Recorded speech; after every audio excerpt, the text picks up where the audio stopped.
So, the way my style has evolved, I tend to draw more from my imagination than using references.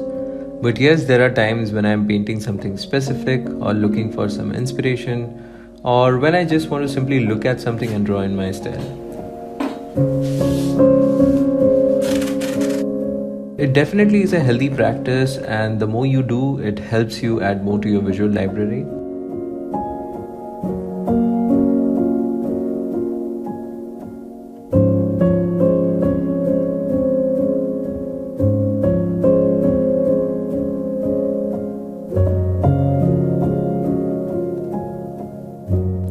And when I'm looking for these references, I think I'm drawn towards using black and white photos more than anything, because when I paint them, it feels like, it's slowly coming to life, and that's a wonderful feeling.